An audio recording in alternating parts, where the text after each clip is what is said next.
So first of all,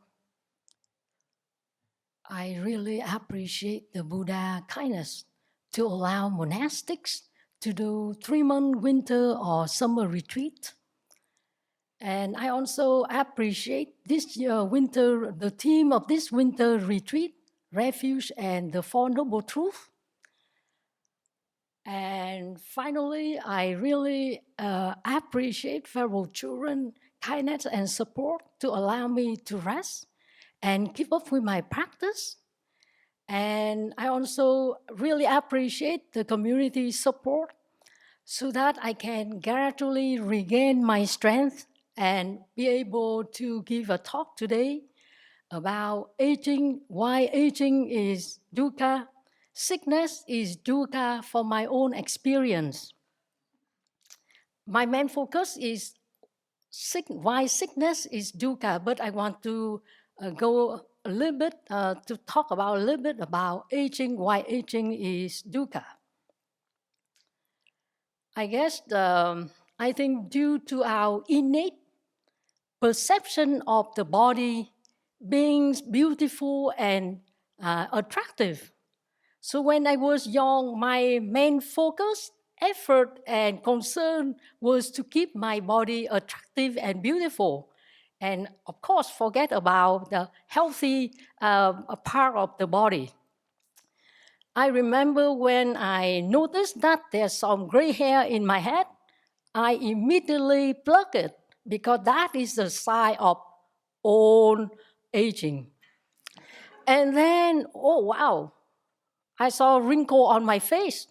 I had to go buy wrinkle cream or anti-aging products. And the worst thing is, I didn't want to wear reading glasses in front of my coworker. It seemed I felt embarrassed because, oh, that means I'm an old woman.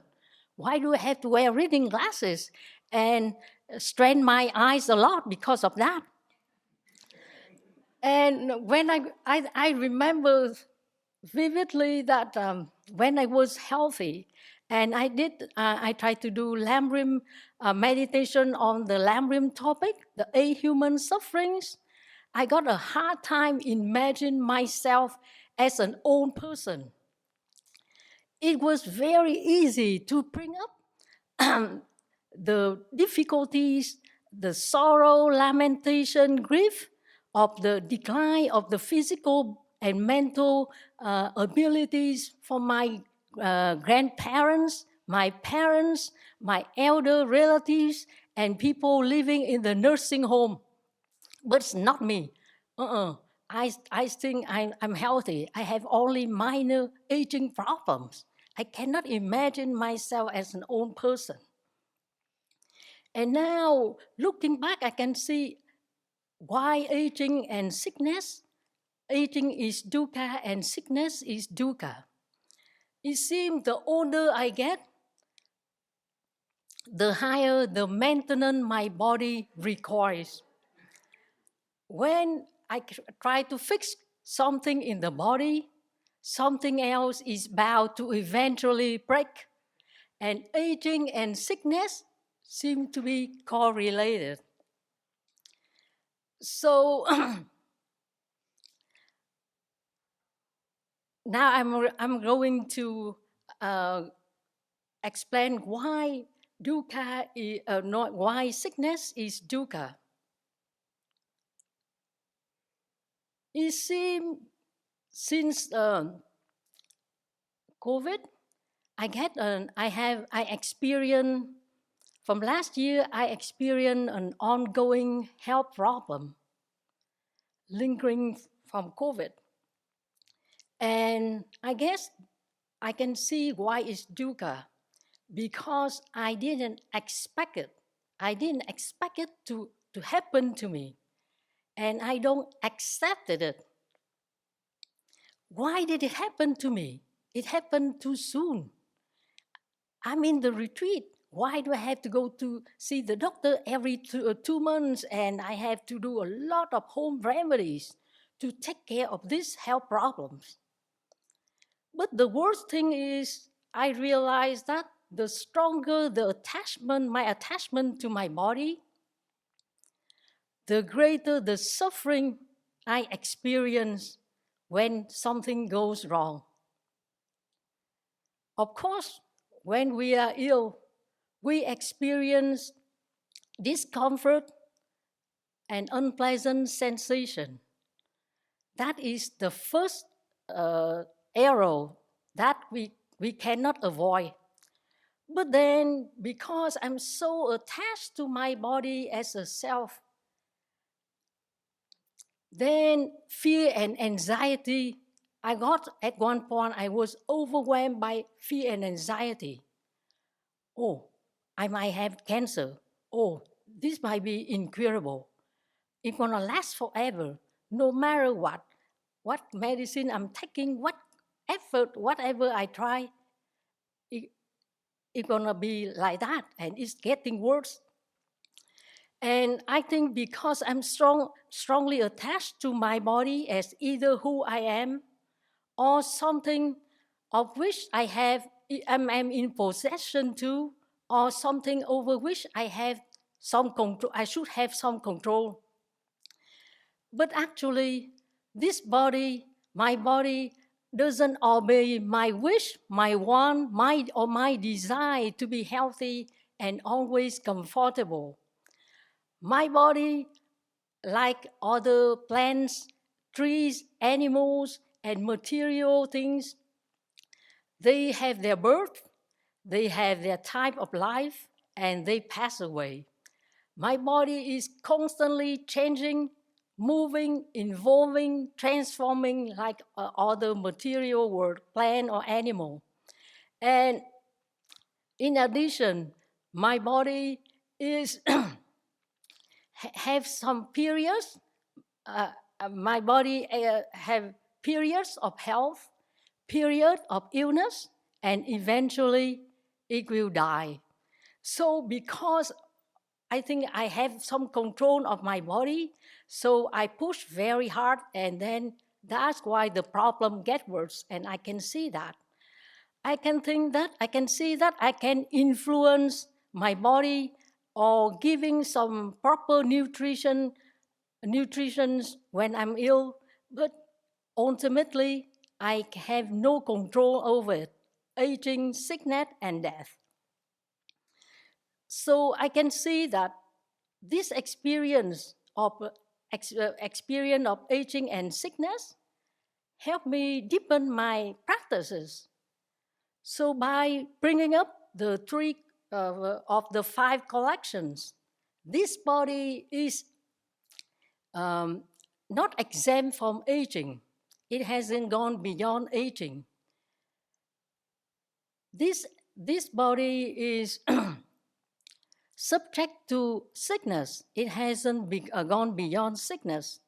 This body is not exempt from death. It hasn't gone beyond death. So by contemplating this reality of aging, sickness, and death, it helped me to gradually see, understand, and accept this reality of the nature of my body. And in addition, by doing the contemplation of the 32 parts of my body, the meditation on death, and and the four elements, it helped me to lessen my attachment to my body over time, little by little, so that I can do what I need to do to take care of my body, but with not a sense of attachment and clinging. So every day when I try to brush my teeth, I remember that these teeth come from the earth element. They are not mine. They don't belong to me. They are not myself. When I shave my head, the head hair remind me that the head hair come from the earth element. They are not mine. They don't belong to me. They're not myself. Or my fingernails or my toenails, they are come from the earth element. And I also remind that my body doesn't belong to me. It comes from I rely on the four elements and other conditions to survive. They're not myself. So to counteract, I know that as we getting old, we experience memory loss and the decline of mental ability. So I try to memorize things as much as I can. Like I try to remember my sibling phone number or my password. I don't save it on my computer. When I greet guests, I try to remember their names. Once in a while, I mess up their name, but most of the time, I got it correct. And then when I dedicate the merit of my practice to all my donors and volunteers, I remember all the food stopper by heart. A lot of people's name who came to volunteer during the Vanai class or who came here to fed us during COVID. And I believe that the mindfulness of clear knowing is very powerful. It keeps my memory sharp.